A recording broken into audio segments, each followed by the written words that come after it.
This park is part of the UNESCO heritage, so it's really a really important place in the world. And obviously, the W and the circuit are world-famous hike because of this rich environment. The interesting thing about that is most of the wildlife who live in this area, in this park, they live in the grassland. That's really special in Patagonia. Here we have a panoramic view. It's my favorite place in Torres del Paine National Park, especially because of this mountain. That's a proper hike. But let's talk about that.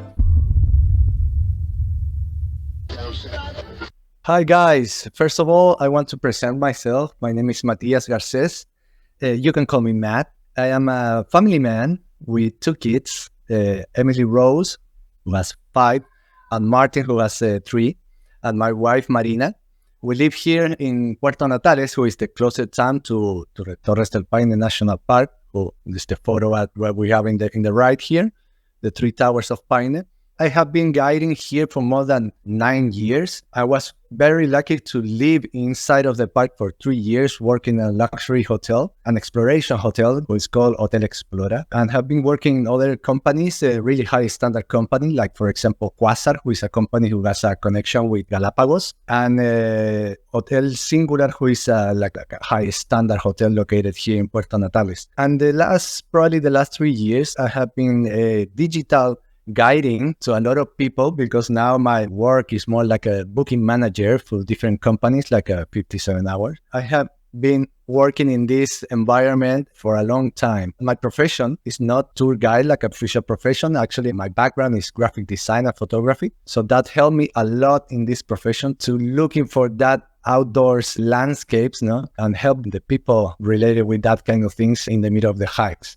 And guiding all over Argentina too, in the Fitzroy, in the photo in the right, and Sierra Baguales, which is another wild places next to Puerto Natales. Okay, but what we'll cover today, we're gonna talk about a little bit about the location of Torres del Paine, where it's located in the whole world, the geography of Torres del Paine National Park, the ecosystem who are inside of the park, and the importance of this park for that reason, the wildlife we can find here, the cultural heritage, who in Patagonia is really strong. After that, we're gonna get into the W and the O circuit characteristic. We're going day by day, and we're gonna finish with the explanation of what to bring or how to dress. About Torres del Paine. Torres del Paine National Park is located in Chile, South America, and in the last region of Chile, in the region of Magellan. That's the name of the region. That name is because of, in this region, we have the Magellan Strait, who was a really important place in the past centuries, because was the connection between the Atlantic and the Pacific.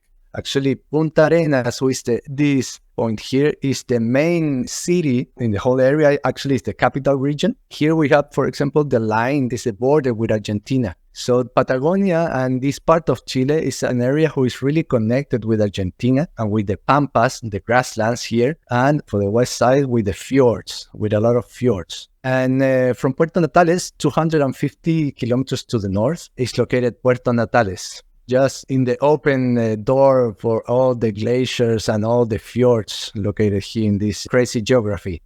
And this white thing located here in the map is the Southern Ice Fields.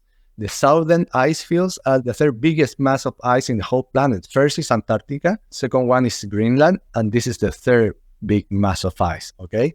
And in Patagonia, we have the Southern Ice Fields and we have the Northern Ice Fields, who are located in the Northern Patagonia. Okay, Patagonia is really big, more than 2,000 kilometers long. But the Southern Ice Fields, the ice fields who are located in this region of Chile, is the ice fields who have a lot of presence and a lot of influence in the area of Torres del Paine National Park. By the way, for the people who don't know, these islands are the Falklands, really famous between the British and Argentinian in the in the 70s. So look at the magnificent geography of all this area. The Magellan Strait here, and the Cape Horn here. And 1,000 kilometers to the south is Antarctica. So this is the last corner of the planet. And let's see the park. Actually, this frame is the frame of the park. We have the Grey Glacier here. We have the different lakes, Lake Sarmiento, Lake Northern Sol, Lake Peoe, Lake Dixon. And this is the Paine Massif. We can see it from the top. The Paine Massif is an isolated group of mountains. is not part of the Andes. That's important to mention. The Andes is located in the west, more in the fjord area. The Andes have a primary age between 60 to 80 million years ago, the formation of the Andes. But the formation of this mountain, the Paine Mountain, is around 15 million years ago. Okay, so it's relatively new mountains. It was an intrusion that appears from the bottom of the surface of the planet and intruded and create this magnificent shape we're gonna see now. So what do you see here is a beautiful scenery, it's a beautiful geography who allows to this park have a lot of different ecosystems here in the area. If you go into the west, you have the fjords, you have the glaciers, the southern ice fields. And if you go into the east, you have a lot of sun and a lot of grassland and pampas and practically like a desert, actually. So that's one of the biggest characteristics of Torres del Paine National Park. In other parts of Patagonia, we have some other incredible places, like, for example, the Fitzroy Mountain in Argentina. But the thing is, this park is so diverse, it's changed a lot from west to east, to create a really rich environment for different kind of flora, fauna, and a lot of wildlife, creating a big gradient between the west and the east, okay? Actually, this park is part of the UNESCO heritage, was designed like a biosphere reserve in the year 78. So it's really a really important place in the world. And obviously, the W and the circuit are world famous sites because of this rich environment. So actually, like I mentioned before, if we go into the west of the park, we're going to find some glaciers, a lot of glacier, a lot of humidity, a lot of water. If we're moving a little bit to the east, we're going to find the evergreen forest with the nothofagus forest because of a lot of humidity, raining all the time. In the middle part of the park, we can find the alpine valleys where we find other kind of plants, more bushes, trees, and of course, high mountain too. Yeah, another part of the Torres del Paine National Park is a lot of mountains, where it's impossible to find a tree. It's only rock, pure rock. And in the east, we have a lot of grasslands and like I mentioned before, flatlands. The interesting thing about that is most of the wildlife who live in this area, in this park, they live in that part, in the grassland. That's really special in Patagonia. But let's talk about that. Here we have some photos of some of the animals, some of the most iconic animals we can find here. The guanacos, the condor. Here we have a guanaco and a puma, mountain lion, the rhea, Darwin's rhea, and the Andean deer. And every animal is located in different parts of the park. But definitely here we have the guanacos with the horns, one of the most beautiful mountains here in Torres del Paine National Park. The guanaco is part of the South American camels. In South America, we have 4 types of camels. We have llama, vicuña, alpaca, and guanaco. The guanaco is extremely important in this environment because the animal is the source of food for a huge group of animals. So the puma is the predator in the area and is the first animal to kill the guanaco. They eat it the best part, the chest and the shoulder of the guanaco. And after that, there is a lot of other animals, for example, the Andean condor, who are scavengers. It's really common to see condors flying in the sky, round and round and round. And when they spotted a dead guanaco, they go down and eat everything. Sometimes you can see like 40 condors, 50 condors eating one guanaco. It's really impressive because the condor is a huge bird. And the condor, we have the foxes, different kind of foxes. We have the colored fox, the gray fox, we have the skunk, we have the armadillo, etc. We have a lot of animals who feed from that dead animal. In this region, in some part of this region, we have more guanacos than people. So it's really important animal. And the Andean deer, for example, is an animal, a really solitary animal who live on the west of the park. It's really difficult to see it because the numbers of the Andean deer is really declined. It's an animal in danger of extinction. But anyway, you can see it. And the Darwin's rhea, who is living in the pampa because it's a running bird. That bird not fly. It's running all the time really fast. And of course, the puma hunting the rhea too. What I'm trying to explain this, Torres del Paine is much more than only mountains. Actually, the area where you hiking or you do the W or the O is more the mountain area. And the mountain area is not easy to find animals. The animals are located more in the other part of the park. So if you came here from far away, you want to do in the W, you want to do in the O, excellent. But stay for 1 more day, 2 more days, and doing other activities in the area to visit, to understand the better idea, to have a better idea about this park, because it's really a special place. And of course, one important thing about Patagonia is the cultural heritage. Here we have some photos of gauchos. Gauchos is a Brazilian, Portuguese word. It say gaúcho, who means people from the south. These are the cowboys who live in the south of Brazil, who little by little get into Argentina, adopt some different cultures and traditions in Argentina, and little by little get into Chile, especially in the area of Patagonia. Like I mentioned before, you remember I said that the Andean deer in the rest of Chile, the Andean deer split Argentina and Chile. So the border is a geographical border really, really difficult to trespass, no? But in this part of Patagonia, the Andean mountains go to the west, to the area of the fjord. So this part of Magallanes, of this region, is really connected with Argentina. We have really easy access to Argentina. So the Argentinian tradition get into the Chilean tradition too. So these now are our tradition. Most of these people work in the old estancia, in the old farms, in the old time, working with animals, the sheep, etc. Here, actually, behind this, sir, you have the 3 towers of Paine. Let's get into the circuits, the W circuit and the O circuit. Here we have a list of a comparison between the 2 circuits. First of all, in the map, I really love maps. I always try to explain everything with the map because it's the best way to put in graphic all the details, all the information who is in the territory. So the red line was like a shape of O, or surrounded the whole Paine Massif or the Paine Mountain, is the O circuit, and the orange line is the W circuit. You can notice why it's called W and why it's called O.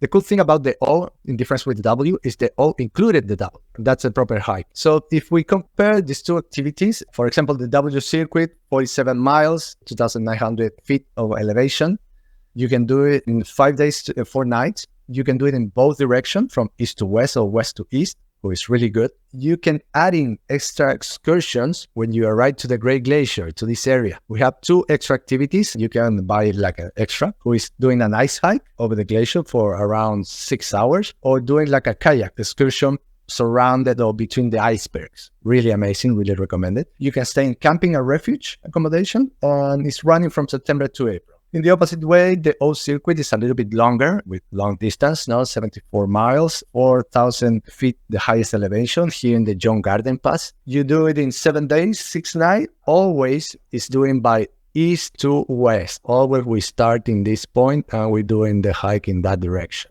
You can add in extra excursion too in the Grey Glacier. You can do it in camping or refuge. It's running from November to March because in the back part of the mountain is the snow stay a long time. So for that reason, we start that program a little bit late in the season. So let's go to dive inside of the O circuit. Here we have a panoramic views of Torres del Paine National Park, one of the most beautiful views actually from Torres del Paine, because you have the whole mountain there. In the west part of the park, you have the valley of the Grey Glacier. Here we have the Big Paine, who is the tallest mountain in the region, 3,050 meters high. In the middle, we have the French Valley. Here we have the Horns of Paine. It's really magnificent mountain with these 2 colors of rock, granite in the bottom, metamorphic rock in the top. In the right, we have Small Paine, or the other name is Almirante Nieto. And the towers of Paine is just behind this mountain here, just behind this layer of mountain, which is located in the back. Actually, to see the towers like in front, you need to get into the park for the east part of the park. And that is going to be our first day on the O circuit. The first day is a really demanding day. Actually, it's one of the most demanding days in the whole circuit. It's 22 kilometers long, so round trip, like 11 and 11. So in miles, it's 13.6 miles. And the cool thing about this hike is most of the hike is in the valley and in the forest valley. So most of the hike is really protected if you have a bad weather or if you have high winds. And especially if it's sunny days with a lot of hot temperatures, you are into the forest, so you feel really, really, really good. But this hike actually is demanding, especially for this section of the hike, who is the last mile of the hike to arrive to the lookout, to see the towers. When you arrive to this section, to this part, you reach around 500 meters high, and the end of the hike, the lookout, is located to 900 meter hike. So you have 400 meters of difference in less than a mile. So the inclination of that section is around 45 degrees. Inclination, okay? So it's really, really tough. And you can see how the hikes is in the middle of the rocks. Sometimes you need to be doing like a big steps, take some trees, grabbing with the trees, I don't know, whatever. You need to use your hand, your body, everything, okay? So it's really demanding section. It's not dangerous, but it's demanding, okay? So trekking poles are vitals here, and it's a big effort, this last mile. And after that, you arrive to the beautiful lookout with the glacial lagoon here in the bottom, okay? And this is the moment where we stop here to relax, to enjoy, to feel grateful for this experience and to eat the lunch because we are starving in that moment. No? In that place, we eat the lunch, we relax ourselves, we put our feet and our legs in the cold water, in the cold glacier water, and enjoy the view for more than an hour. And after that, we descend in the same part, the same tricky part, and come back for the same forest and come back to the same trail to our camp. Here I show you some photos of our standard, our tent, for example, are located on the wood platform. We put the sleeping bag, obviously, and the mat to have a good comfort, good sleep. So it's really good standard, it's really comfortable. I really recommend that camping. Here we have a camping section and a refuge section, which is really nice too, to feel a little bit more warm and secure inside of the refuge. And the cool thing about this is a really high standard. Now, this is one of the most important hike in the world. Now, so it's a really high standard. Every shelter, every refuge is next to a refuge, always there is a restaurant. So all our meals, if you stay on the refuge or if you stay in the camping, we're gonna eat the dinner and the breakfast in these restaurants, okay? And this is all over the circuit, on the W or in the O circuit. So it's really comfortable. You're going to eat your dinner with a plate, with fork and knife, and a glass of water.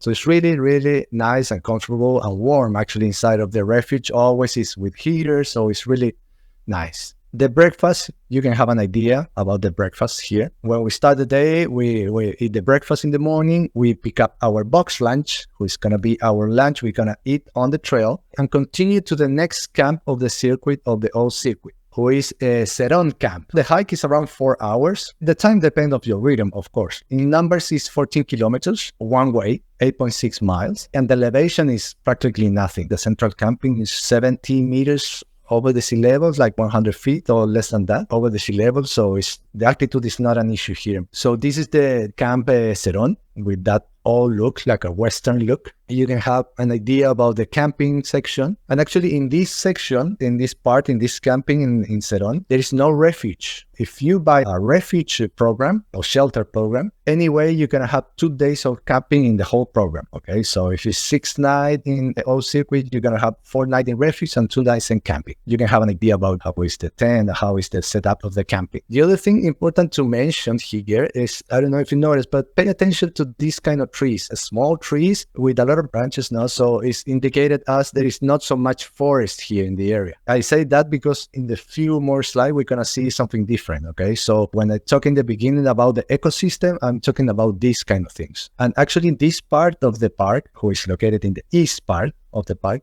is really dry and it's really affected by the wind. So it's completely different where we're going to see it right now, actually. For example, this is the third day. It's 19 kilometers long, 11.8 miles. And in this area, you start to see something different, okay? Something changed here. Okay, you start to immediately spot it to the long distance. You can start to see the glaciers. All the glaciers came from the southern ice fields, and that big mass of ice in the area affect and create a lot of changes in the environment. Okay, so this area is much humid, much wet, there's more rain in this part. For that reason, explains so much green here and so much forest. No? This is the camp. Actually, this is an old photo. Now there's a refuge there too, but it's a really nice area with a glacial lake here and the Dixon Glacier here. Here we have another photo, but look at the view in the end of the valley, okay? Huge glacier who descending from the southern ice fields. The glaciers are like valley glaciers are like a tongue who descending from the main source of snow, which is the southern ice field, descending through the valley. That starts to be our scenery in the third camp. This is another view of the camp. But this view, I like this photo because it shows a view of the massif, the Paine Massif from the back. So you start to recognize other mountains here, but immediately you notice this is a granite mountain. So you try to imagine what was the mountain from the other side. So it's really, really, really nice. The house of the park rangers who always have presence in the camps. So it's really, really safe. You have some camping tent, etc. And from this moment, we start to go up. Little by little, we're going from the Camping Dixon on the day 3 to Camping Perros on the day 4. Actually, Camping Dixon is just behind this hill, okay? Next corner. No? And we start to going up. Little by little, we start to going up to reach in the day 5 our maximum high altitude, which is around 4,000 feet. Which is not that much, but still. For Patagonia, is important, okay? Because you have a lot of ups and downs. So your legs, you need to have a strong legs here, okay? But look at the scenery, now it's complete. Now it's full of forest. This is the Perros Glacier, which a mountain glacier. It's not a valley glacier, who is just in front of the lagoon. When we reach the Camping Perros, the scenery is completely, the environment is completely different. Actually, notice the tree here. This tree is the opposite, like I mentioned before. This tree grow up when was a forest here, so they grow up really fast to try to capture light in the canopy. So it's completely different thing. And if you see the bark of the tree, you have this fungus, who is called Oldman beer, who is indicator of the good health and the good air, quality air in the environment, and the humidity of the environment. You can have an idea of the tent that we use. North Face, really good one, and always over the wood deck, okay, to avoid the humidity of the ground. Okay, the day 5, and this hike, who going from the Camping Perros up to Camping Grey, is a long hike. Actually, this hike passed for a mountain pass, who is called John Garden Pass, who is just in the middle of the mountain, who has incredible view to the Grey Glacier. So the lagoon of the mountain glacier that we saw, so we start to go up little by little to reach this highest point, who is the John Garden Pass. Look at the gear, no? Trekking poles, type of shoes, type of clothes, no? Jacket, rain jacket, the size of the backpack, the water bottle, exactly. All that are an indication of what kind of environment are we hiking. So this high hill, this hike going up to the lookout is a demanding thing, okay? In the lookout, we reach this part, who is incredible, who is the John Garden Pass, who has incredible view of the glacier, the Grey Glacier, who is a huge glacier, 26 kilometers long, 4 kilometers in the narrow part from one side to another, 600 meters deep. 600 meters deep is huge mass of ice, okay? So will create a huge influence in the environment. For the same reason, this part of the hike is a little bit, we need to take some precaution when we're doing this, the day 5 of the O circuit, okay? Because this lookout is a little bit complicated if you have bad weather, okay? Because it's really exposed to the storms who came from the southern ice fields. If you have a windstorms there, it's going to be really challenging. If you have a snowstorm there, probably you lose the trail. So always is recommended, if you're doing self-guided this program, because it's possible too, you need to take some precaution, and that precaution is always going with more people. On the circuit, on the O circuit and on the W circuit, always there is a lot of people doing the circuit, okay? So you can make friends for one day if you want, and going through this pass with more people. That's the only concern you need to take. And from here we start to going down. Here we have a photo of the early season, probably the beginning of November, where still there is some snow, but you can have an idea of the size of the glacier with the mountains and the southern ice fields on the top. So we start to going down little by little, and we start to get into the forest, who is another really beautiful place to see the glacier and taking photos. Here I have a video, a surprise for you guys.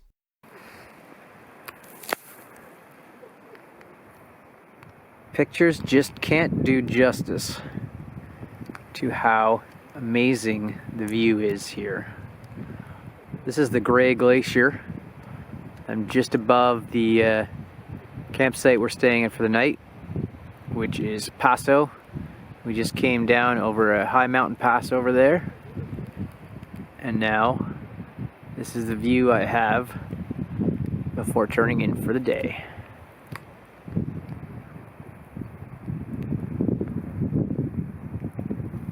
And you get into this famous place, which is called the Hanging Bridges. There is 2 hanging bridges here in this section. When you're descending from John Garden Pass, you start to going down and you cross these 2 bridges.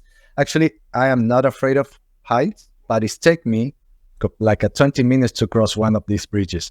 Okay, it's like Indiana Jones bridges. It's really huge, scary. Okay, but don't worry, because it's made by a North American company, so are really good bridges. The thing is, when the wind is blow, it's moving, it's dancing. So you need to close your eyes and cross the bridge. You can take some phenomenal photo like this one, for example. This girl just in the middle of the bridge, and some photo of the glacier, the lower part, and the icebergs.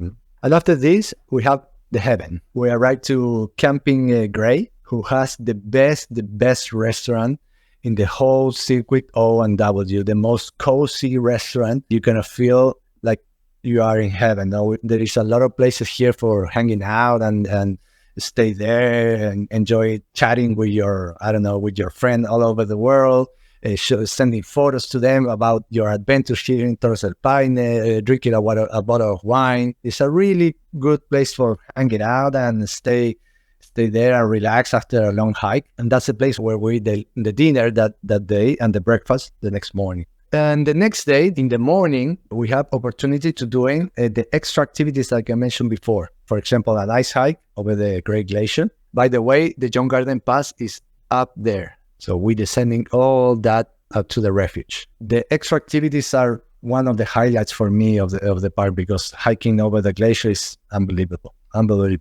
So you can hiking or you can kayaking between the icebergs. Look at the blue of the ice. It's amazing. That's a real blue in my opinion. When you finish the excursion, you need to go from Camping Grey up to Camping Paine Grande, who is going to be our last camp in the old circuit. And that hike is 12 kilometers one way. It's a pretty easy hike, not so much elevation. You can do it in 4 hours. And it's around, like a 7.4 miles. Okay. This is part of the W now. Okay, we are getting to the W. So when we arrived to the Camp Paine Grande, it's a pretty nice area, really protected from the prominent wind, who always came from west to east in Patagonia. And there is a camping who is next to a lake, the Lake Poe, who is going to be the lake where we're going to take the boat to get out of the W in this day, in the day 7. The cool thing about this day is we're going to visit the French Valley, who is the middle part of the mountain. Actually, who is a U valley because of the glacier in the old time. So we're going to visit the French Valley. But the cool thing is we're going to start from our camp that day without the backpack, because it's not necessary to carry the backpack, because you go and come back for the same spot. So we're going to leave our heavy backpack, no? And we're going to carry like a day pack, like a small pack to where we're going to put our food and our extra clothes if it's a cold day, and the trekking poles. And we're going to hike up to the French Valley, who is really, really nice valley, more like alpine valley. It's my favorite place in Torres del Paine National Park, especially because of this mountain, who is the biggest mountain in the region. And they have a huge glacier in the top, who hanging to the east of the mountain, who is just the French Valley. So this glacier always are carving and creating avalanche and feed other glaciers in the bottom. So you hear like a thunder. You are hiking in the valley and you hear like a thunder, and you look to the mountain and you see an avalanche. It's amazing. And the other cool thing here is the environment. It's really diverse with a lot of different plants, like small plants, flowers, big trees, forests, alpine mountain, alpine sector. So it's really, really, really nice. This is the French Valley. Here we have the glacier, who's creating avalanche and feed this other glacier, who feed a glacier who is on the bottom. Actually, you can see the position of the glacier in the old time, the moraine. This is called moraine. That was the position of the glacier in the old time. So we get into this valley and we're hiking in the valley, okay? And the cool thing about this valley, you have 3 levels. The basic one is to go to the beginning of the valley, up here, to have the view of the mountain, and that's it. Who is pretty nice, pretty easy, pretty gentle trail. After that, you have an intermedium, who is arrived to this lookout here, actually that white spot there, where you have an incredible view of the mountain, just in front of the mountain, which is called the French lookout. And in the end of the valley is the British lookout. If you start in Paine Grande, the camp, that morning, and you go up to British camp and come back, it's around 25 kilometers. So it's a long hike, 15.5 miles. Okay, it's a long hike. And the thing is, we need to calculate the time to come back to take the boat to get out of the W. And the boat departs 6:30. So you need to pay attention to that. You need to listen to yourself. If you are tired, or when you need to stop, you stop there, because you need to come back to pick up your backpack and take the boat to come back to Puerto Natales. And the boat is amazing. It's an amazing experience, because it's one of the moments you took some distance of the mountain. So you have more panoramic views of the mountain. Here, for example, is the French Valley, the Big Paine, the tallest mountain in the region, with the hanging glacier there, the Horns of Paine, and the Almirante Nieto or Small Paine. You took the boat, take like 30 minutes. You arrive to the boat deck, you're descending from the boat, you look to the left, and you're going to see in the parking lot full of buses waiting for all the guests, all the passengers who finish the W or the O circuit. That's the end of the circuit. Probably you'll notice on the photos all the other hikers who appears in the photo, and you can now have an idea of what kind of gear we need for this kind of adventure. There is a list of the gear. There is a lot of things here, but the most important things I can mention in these photos here, for example, in this lady, I really like this photo because this lady is perfectly dressed for the W circuit and the O circuit. This is what we need. We don't need more than this. There's three important things here who I always highlight, and I want to talk about that because for me, like a guide and my experience are the most important. One is the backpack. We recommend a medium-sized backpack between 35 and 40 liters. No more than that. You don't need more, okay? Because we give you everything. The other important thing is the trekking poles. If you don't like to use trekking poles, don't use it, but bring it to you because it's a really useful tool if you have any situation, okay? If your knees start to hurt, it's reduce the impact in the knees like a 30%. So it's extremely important to carry always for you or for another packs who need it, okay? The other important thing is the shoes. Don't buy new shoes to do in this kind of circuit, like the long distance circuit. Don't buy new shoes. Came here with your regular shoes, with your favorite shoes. You love it, no? Or if you like to use it, if you're used to use the trail running, came with that kind of shoes. The trails are really dry most of the time. In winter, it's a little bit complicated, but most of the time it's really dry. The other thing, important thing, is to organize your backpack with bags inside, okay? Like a dry bags or something like that. So you can create different compartments, different bags with different things inside, okay? But the thing is, here in Patagonia, we don't use that thing to cover the backpack because it's so much wind here, inclusive that kind of things is flying away and end up in the middle of the lake. So more garbage, and we don't like that, okay? So we use the backpack like this, like normal, and we put inside of the backpack, we put dry bags, or my favorite thing is a trash bag because it's really light, trash. Here we have more photos, but look at the backpacks. Medium size, maximum in kilos. We use kilos, so I'm going to say like 11 kilos, 11 to 12 kilos maximum. No more than that. You don't need more. And look at the trails. Here you can have an idea of the trails are really clean. There is some rocks, but it's not necessarily like a big boots. It's more like a trail shoes, like an approximation shoes.